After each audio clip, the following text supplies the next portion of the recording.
Hey, this is Ray Chew, and you're hanging with grownfolksmusic.com. grownfolksmusic.com. I was looking through your bio, and you have worked with everybody. It's amazing, the list. I mean, you have your fingerprints in so many different things. It's amazing. But I have to read this one thing. I'm so sorry, just to start and get in your way. But this list on your bio of artists that you've worked with and collaborated with, from Rihanna to Carrie Underwood to Pharrell to Justin Bieber to Aretha Franklin, my man, Lenny Kravitz, Pitbull, Queen Latifah's in there. I mean, the list, it literally keeps going. I'm not going to keep running my mouth, but man, what an honor to have you here, Ray Chew. It's a serious honor and pleasure, sir. Thank you. Indeed. Yes. So I'm gonna get into a lot of different things, but I'm curious over the pandemic. I'm sure, just seeing your resume, I'm sure you're finding ways to keep yourself busy. What have you been doing, man? Well, the first thing is I have to acknowledge, God has been great with me. He's been good to me. He's blessed me. He is, through his grace and mercy, that I stand here today. So during that period last year, I actually was not out of work. I continued working all through that. And I have to acknowledge that a lot of my fellow musicians did not. Yes, sir. And so I took that opportunity to raise some funds for out of work musicians. But in answer to your question, I was blessed. I had a show. I had a TV show that we were taping that paused for a minute, but we got back into production. Yes, sir. Yeah, I see you have a couple different things. I mean, you've been working with Dancing with the Stars from the whole inception, from beginning to end. I mean, so I joined about I think we're going on year 30, well, season 30.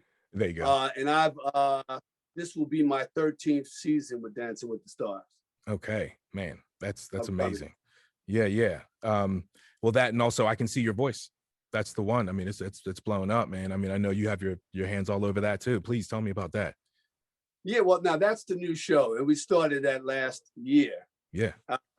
And it's really a fun show. The host is Ken Jeong, and he brings a lot of comedic sensibility, attention to it. It's a musical game show where you have to guess whether the person you're seeing, whether that's actually their voice or is it somebody else. So that's the whole premise. I can see your voice. Real fun shows on Fox. Check it out. Yeah, no, it seems like a lot of fun. Every bit I've seen, it really does seem like y'all are having a great time doing it. I mean, what are your biggest challenges whenever you're trying to work? I mean, especially now in this last year, I'm sure it's a whole different level of challenges, but what are your biggest challenges whenever you're with the new show? Well, the biggest challenge is not only with a new show, specifically, is that and the analogy for me is that it's a new vehicle, and it's a new vehicle that they expect you to drive and operate while building it. So as we're going along, we're like, oh, wow, we need a steering wheel, put that on. And oh, we need some brakes, while the vehicle is in motion. And so with a new show, that's one of the direct challenges, as opposed to when I joined the staff and crew of American Idol for season 10, 11, and 12. That show was already, it was a well-oiled machine. Yeah. Everybody already knew how everything operated, and it was up to me to bring my music product in my own imprint. Okay. I'm sure they definitely did that for a reason, obviously. But actually I was doing my homework and I caught something on your Facebook page of you coming up with some percussion on the keys for I think you said you're making it up on the fly. You're like just exactly what you're saying. And if people want to see some of that on the reel, you can go check out your Facebook page, because I saw it, man. It was impressive. With some percussion on the keyboard, and then they played it back and you filled it right in. It was, man. I mean, you're all over it. Now I'm an aspiring engineer myself, so to see you laying it out, man, it's very, very cool to see. So one of the other things that I got to get to is, and I saw pictures of it too, is your trailer that you built. So here we'll call it that you built a custom trailer that has for creating compositions for various television series, television specials, and film projects during the pandemic. Tell me about the trailer, man, please. Well, now that was it was grown out of the need for the kind of separation and the kind of, they needed to make sure that, because of the whole COVID positioning, and that everybody needed to have their own space, which was sort of quarantine. Usually in a production, they'll have over 100 people, technicians, electricians, everybody's working in the same space, moving in and out, walking past each other. Well, with last year, that came to a complete halt. In order to get working again, we had to figure out ways of doing it safely. So it was actually the idea of my my long-term, I have to call my chief of staff, Janelle Gray. It was her idea that that we come up with something in a way that we could do our music product while being in the studio operations lot, but not necessarily being in the lot. Oh, yeah. I'm sorry, without necessarily being in the studio. Indeed. So then the idea of doing a music production trailer, that's what it came upon us. I moved on it.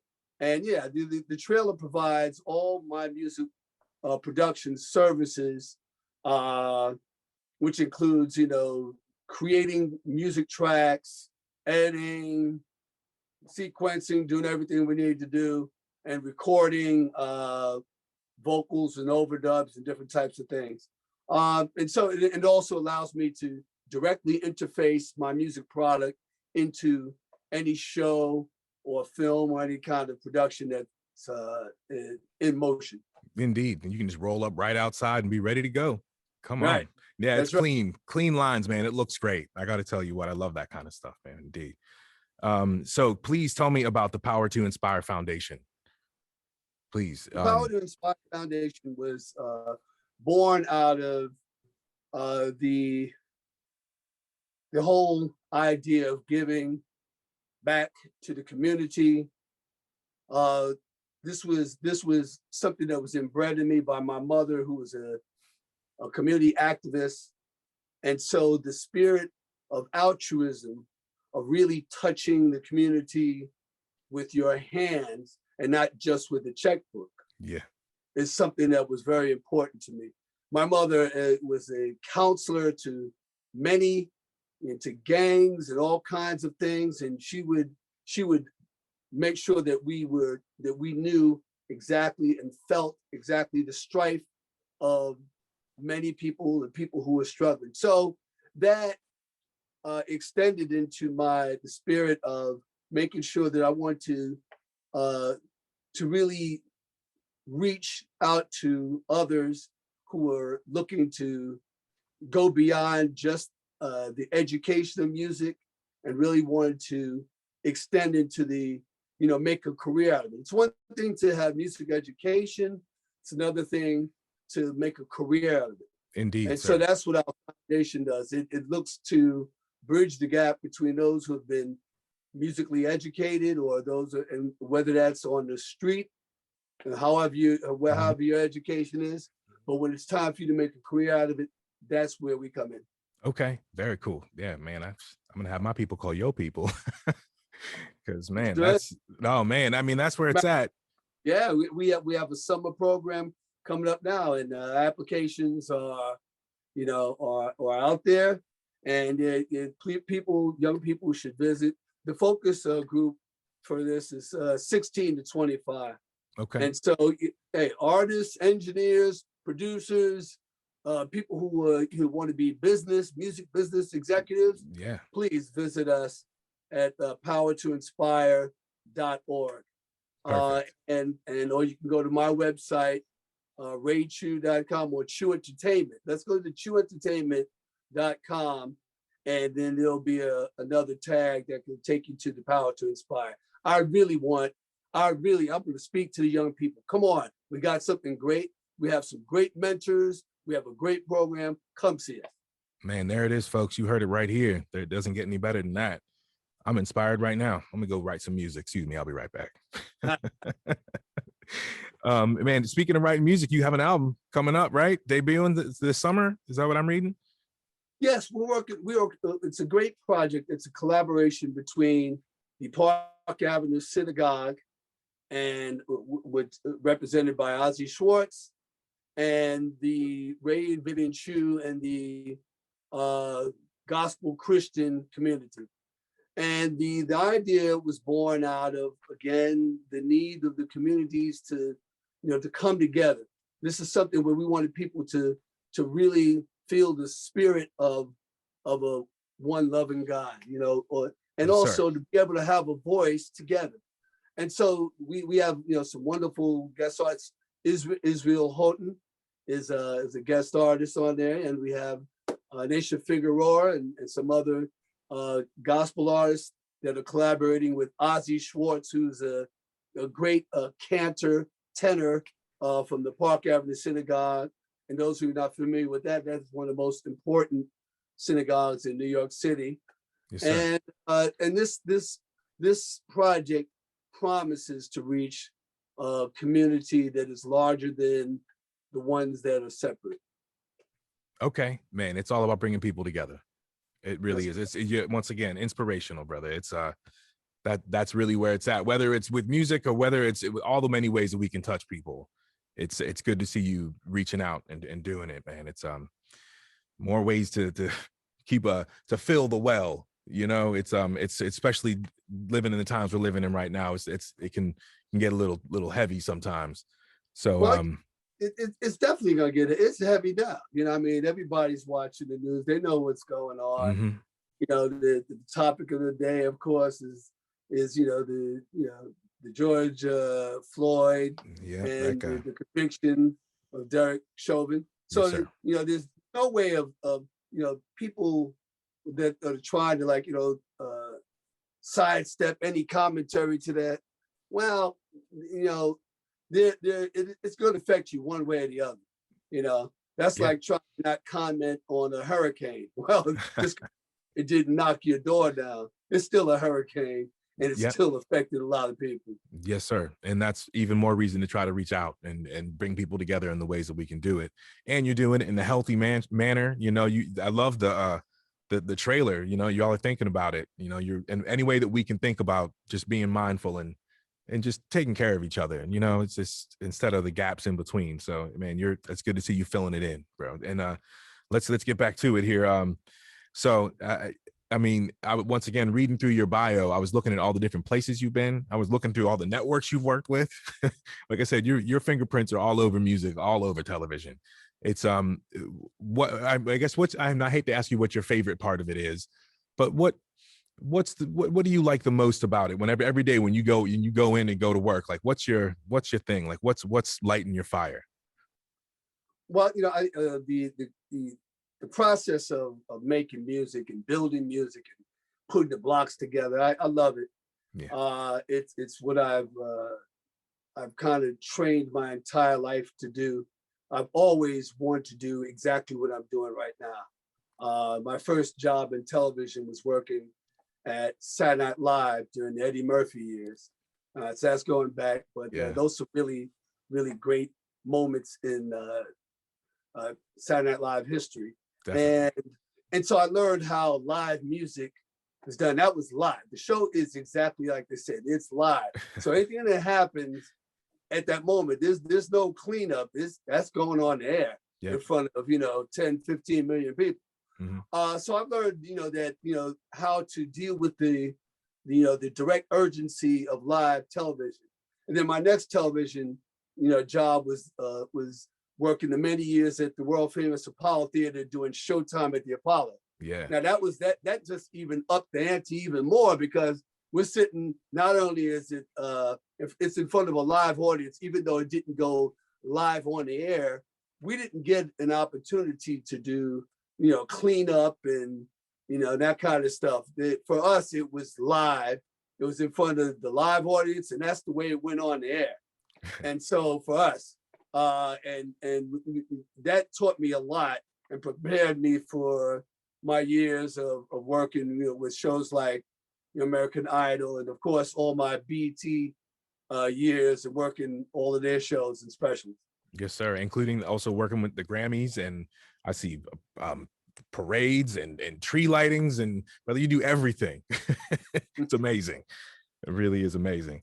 All right, let me see here. I mean, like, once again, back to these venues. I mean, the Hollywood Bowl is one of my favorite places out there in LA. They say you've been there and all the way to the other side of the world playing in on the stages in Norway. You know, it's you know, it's inspirational, brother. I got to tell you. Let me see. So I got a couple more things here for you, and I'm gonna let you get out of here. And we appreciate you very much here at Grown Folks Music, for sure. Yeah, man. And then all right, so here's a question from Grown Folks Music. What is your definition of grown folks music? Ooh, grown folks music is, well, I think, from the experience that my life and my travels, grown folks music is Luther Vandross, Nita Baker, Grover Washington. And these are artists I've recorded with. And I've, matter of fact, I'm on Grover Washington's Wine Light album. And I've worked with Anita Baker and Luther and people like that. Yeah. But that feels like grown folks music to me. Yeah, and I agree 100%. It hits the soul the right way, man. It's and it's so great that you've been able to be so close with all that. I love it.